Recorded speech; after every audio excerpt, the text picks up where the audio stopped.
कुछ रास्ते ऐसे होते हैं जहां दिन में भी सन्नाटा चीखता है, लेकिन रात होते ही वो रास्ते अपनी असलियत दिखाते हैं। हाईवे नंबर 44 का वो सुनसान टुकड़ा जहां मीलों तक कोई रोशनी नहीं सिवाय आपकी अपनी गाड़ी की हेडलाइट्स के।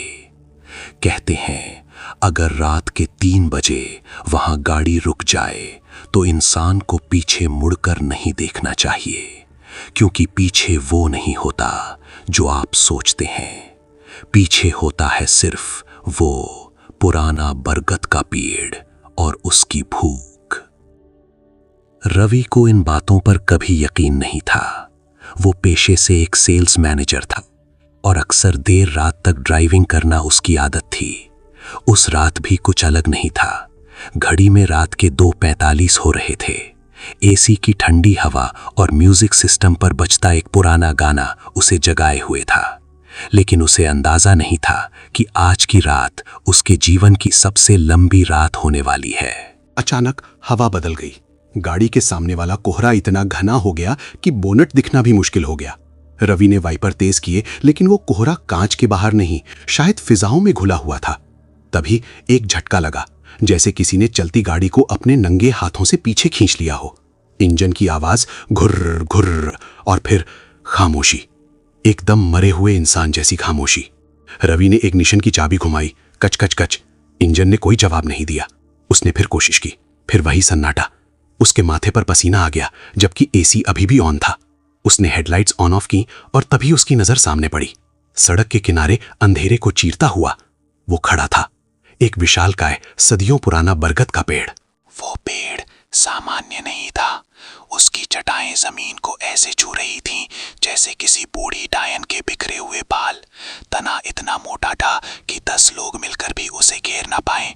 और पत्तों की सरसराहट नहीं, हवा तो चल ही नहीं रही थी, फिर वो पत्ते क्यों हिल रहे थे? रवि को लगा जैसे वो पेड़ सांस ले रहा है। रवि ने गाड़ी से उतरने का फैसला किया। ये उसकी सबसे बड़ी गलती थी। जैसे ही उसने दरवाजा खोला, बाहर की ठंडक ने उसकी हड्डियों को जकड़ लिया। उसने मोबाइल की फ्लैशलाइट जलाई और बोनट की तरफ बढ़ा, लेकिन उसके कदम अपने आप रुक गए। उसे एक आवाज सुनाई दी, बहुत धीमी, बहुत बारीक। मम्मा, मम्मा। किसी बच्चे के रोने की आवाज। इतनी रात को इस सुनसान हाईवे पर रवि का दिल जोर जोर से धड़कने लगा। आवाज पेड़ के पीछे से आ रही थी। दिमाग ने कहा, भाग रवि, गाड़ी में बैठ और लॉक कर ले। लेकिन पैर जैसे उस आवाज के मुंह में बंध गए थे। कौन है वहां? रवि की आवाज गले में ही अटक गई। उसने हिम्मत करके टॉर्च की रोशनी पेड़ की जटाओं के बीच मारी। वहां कोई नहीं था, सिर्फ वो लटकती हुई जटाएं जो अब हिल रही थी। लेकिन रोने की आवाज अब और तेज हो रही थी, और अब वो रोना हंसी में बदल रहा था। वो हंसी कानों में नहीं, सीधा दिमाग में गूंज रही थी। रवि पीछे हटा, उसकी पीठ गाड़ी से टकराई। तभी उसे महसूस हुआ गाड़ी के अंदर से कांच पर किसी ने अंदर से खटखटाया। ठक ठक ठक। रवि का खून चमक गया। गाड़ी लॉक थी, चाबी उसकी जेब में थी, तो अंदर कौन था? उसने कांपते हाथों से टॉर्च गाड़ी के अंदर मारी। पिछली सीट पर कोई बैठा था, एक औरत लाल साड़ी में। उसका चेहरा बालों से ढका हुआ था। वो बिल्कुल स्थिर थी, जैसे कोई मूर्ति हो। रवि चीखना चाहता था, लेकिन आवाज नहीं निकली। वो पलटा और हाईवे की तरफ भागने लगा, लेकिन हाईवे गायब हो चुका था। जहां सड़क होनी चाहिए थी वहां अब सिर्फ जंगल था, और हर तरफ, हर दिशा में वही बरगद का पेड़ खड़ा था। वो जिधर भी देखता उसे सिर्फ वो लटकती हुई जटाएं दिखती। ये क्या हो रहा है मेरे साथ? कोई है? बचाओ! रवि जमीन पर गिर पड़ा। उसकी आंखों से आंसू बहने लगे। तभी उसके ठीक कान के पास उन जटाओं के बीच से एक ठंडी सांस आई, और एक भारी मर्दाना आवाज ने उसके कान में फुसफुसाया, तू रास्ता नहीं भटका रवि, तुझे बुलाया गया है। बरगद को नया पहरेदार चाहिए। रवि ने झटके से पीछे देखा और जो उसने देखा वो किसी भी इंसान का भेजा उड़ाने के लिए काफी था। पेड़ के तने से एक चेहरा बाहर निकल रहा था, लकड़ी की छाल से बना इंसानी चेहरा जिसकी आंखें अंगारों की तरह जल रही थीं। रवि की चीख उस सुनसान हाईवे के सन्नाटे में दब गई, लेकिन कहानी तो अभी शुरू हुई थी, क्योंकि बरगद ने अपना खेल शुरू कर दिया था। और रवि अब अकेला नहीं था, उसके साथ वो भी थे जो बरसों पहले इस पेड़ की भूख का शिकार हुए थे। उस जलती हुई आंखों वाले लकड़ी के चेहरे को देखकर रवि का दिमाग सुन्न पड़ गया था। वो चीखा नहीं, बस पीछे की तरफ रेंगने लगा। उसके हाथ गीली मिट्टी और सूखे पत्तों में धंस रहे थे। उसकी सांसें किसी फटे हुए बैलून की तरह बाहर निकल रही थीं। ये सपना है, ये सपना है, वो खुद को समझाने की कोशिश कर रहा था, लेकिन मिट्टी की वो सड़ी हुई बदबू बहुत असली थी। वो उठा और अंधाधुंध भागने लगा। झाड़ियां उसके कपड़े फाड़ रही थीं, कांटे उसके चेहरे को छील रहे थे। उसे नहीं पता था कि वो कहां जा रहा था, बस उस पेड़ से दूर जाना चाहता था। तभी उसे अंधेरे में कुछ दूरी पर 2 पीली रोशनियां दिखाई दी, हेडलाइट्स। कोई गाड़ी आ रही थी। रवि के अंदर उम्मीद की एक किरण जगी। रुको, मदद करो, वो चिल्लाते हुए उस तरफ भागा। लेकिन जैसे जैसे वो पास पहुंचा, उसकी उम्मीद दम तोड़ने लगी। वो कोई चलती हुई गाड़ी नहीं थी, वो एक पुराना जंग लगा हुआ ट्रक था जो दशकों पहले एक दूसरे बरगद के पेड़ से टकराया था। ट्रक का आधा हिस्सा पेड़ के तने के अंदर धंसा हुआ था, जैसे पेड़ ने उसे निगल लिया हो, और ड्राइविंग सीट पर कोई बैठा था। रवि ट्रक की खिड़की के पास पहुंचा। कांच टूटा हुआ था। अंदर बैठा ड्राइवर स्टीयरिंग व्हील पर सिर झुकाए था। उसकी वर्दी फटी हुई थी और उस पर धूल की परत जमी थी। रवि ने कांपते हाथ से उसे छूने की कोशिश की। भाई साहब, ड्राइवर ने धीरे धीरे अपना सिर उठाया। उसका चेहरा गल चुका था। आंखों की जगह सिर्फ 2 काले गड्ढे थे जिनमें कीड़े रेंग रहे थे। उस कंकाल ने अपना जबड़ा खोला। आवाज उसके गले से नहीं, बल्कि ट्रक के जंग लगे लोहे से आ रही थी। वापस जाओ, वो भूखा है, वो तुम्हें जाने नहीं देगा। रवि चीखते हुए पीछे हटा और फिर से अंधेरे में दौड़ पड़ा। भागते भागते अचानक रवि रुक गया। माहौल बदल गया था। रात का अंधेरा गायब हो गया।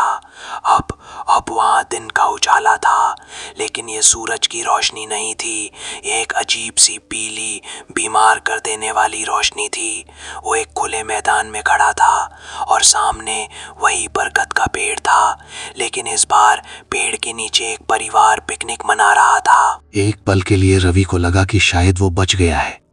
वो धीरे धीरे उस परिवार की तरफ बढ़ा। सुनिए, मुझे मदद चाहिए। परिवार ने उसकी तरफ देखा।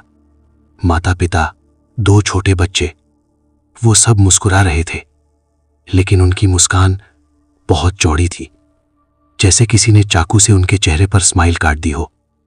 और उनके सामने रखी खाने की प्लेटों में खाना नहीं था, बल्कि सड़े हुए फल और मरे हुए चूहे थे।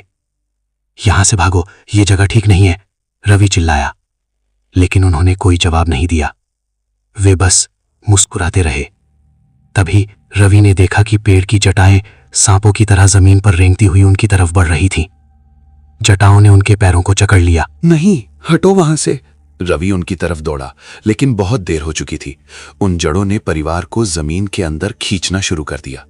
वे चीखे नहीं, चिल्लाए नहीं, बस मुस्कुराते हुए मिट्टी के अंदर समाते चले गए, जैसे दलदल उन्हें निगल रहा हो।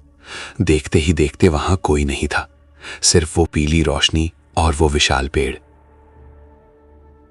धप, अंधेरा फिर से छा गया। पीली रोशनी गायब हो गई। रवि वापस उसी भयानक रात और उसी जंगल में था। वो घुटनों के बल गिर पड़ा और फूट फूट कर रोने लगा। उसका दिमाग अब जवाब दे रहा था। तभी सन्नाटे में एक आवाज गूंजी, छन छन छन, पायल की आवाज। रवि ने आंसू भरी आंखों से ऊपर देखा। उसके सामने कुछ ही दूरी पर वो खड़ी थी, वही लाल साड़ी वाली औरत जो उसकी गाड़ी में थी। इस बार उसका चेहरा बालों से ढका नहीं था।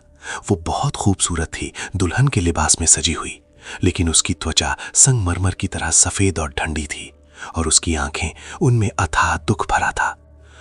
उसने अपना हाथ रवि की तरफ बढ़ाया। उसकी आवाज हवा की सरसराहट जैसी थी। तुम क्यों रुके रवि? मैंने तुम्हें डराने की कोशिश की थी ताकि तुम भाग जाओ। अब बहुत देर हो चुकी है।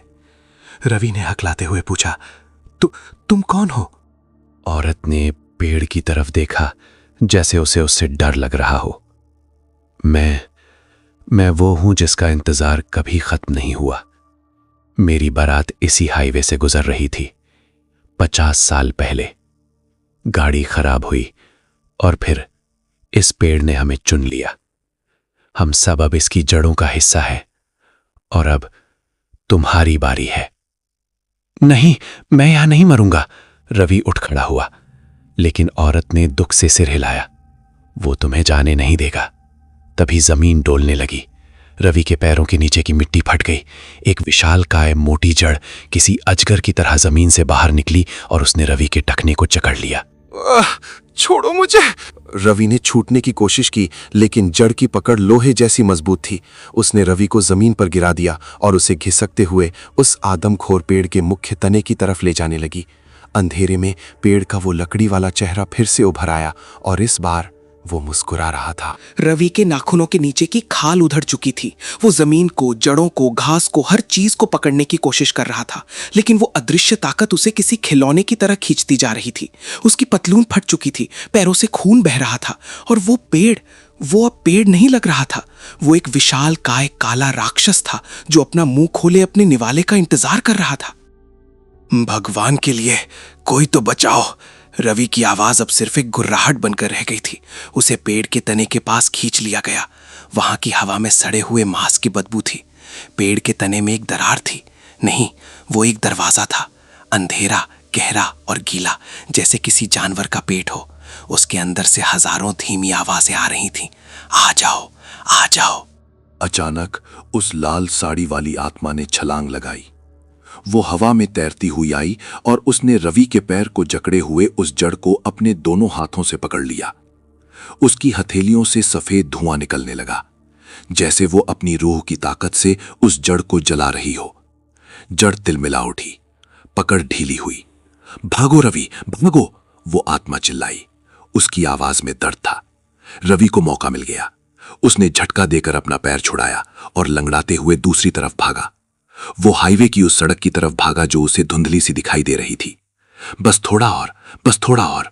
लेकिन बरगद को अपनी हार पसंद नहीं थी।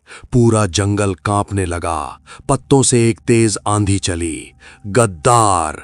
पेड़ के अंदर से गूंजती हुई आवाज आई। तने से दर्जनों नुकीली शाखाएं निकली और सीधा उस लाल साड़ी वाली औरत के आर पार हो गईं। वो आत्मा एक दर्दनाक चीख के साथ हवा में बिखर गई। रवि ने मुड़कर देखा और उसकी हिम्मत टूट गई। उसे बचाने वाला अब कोई नहीं था और तभी उसके ठीक सामने जमीन से एक साथ 4 जड़ें निकलीं और उसे चारों तरफ से जकड़ लिया। इस बार उन्होंने उसे खींचने में वक्त जाया नहीं किया। उन्होंने उसे हवा में उठा लिया। रवि के गले पर पकड़ मजबूत हो गई। उसकी आंखों के सामने अंधेरा छाने लगा। उसे पेड़ के उस चेहरे के बिल्कुल करीब लाया गया। वो लकड़ी का चेहरा अब रवि की शक्ल ले रहा था। उसकी आंखें रवि की आंखों में झांक रही थीं। तेरा जिस्म मिट्टी बनेगा और तेरी रूह मेरी खुराक। रवि चीखना चाहता था, लेकिन उसके मुंह में जड़ें घुस चुकी थीं। उसे महसूस हुआ कि उसकी त्वचा सख्त हुई है, लकड़ी में बदल रही है। उसकी उंगलियां लंबी होकर टहनियां बन रही थीं। उसका खून अब खून नहीं, बल्कि पेड़ का गोंद बन चुका था। उसका अस्तित्व मिट रहा था। धीरे धीरे रवि का शरीर पेड़ के तने में समा गया। उसका दर्द खत्म हो गया, लेकिन उसकी सजा शुरू हो गई थी। अब वो देख सकता था, लेकिन बोल नहीं सकता था। वो महसूस कर सकता था, लेकिन हिल नहीं सकता था। वो अब उस बरगद का एक नया पहरेदार था। अगली सुबह हाईवे पेट्रोलिंग पुलिस को सड़क किनारे एक खाली कार मिली। गाड़ी का दरवाजा खुला था, इंजन ठंडा पड़ चुका था। पुलिस वाले ने इधर उधर देखा।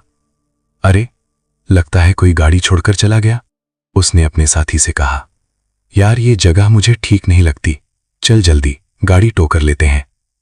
जब क्रेन गाड़ी को खींच कर ले जा रही थी तो हवा का एक झोंका आया। बरगद के पत्ते सरसराए। अगर पुलिस वाला ध्यान से सुनता तो शायद उसे वो आवाज सुनाई देती।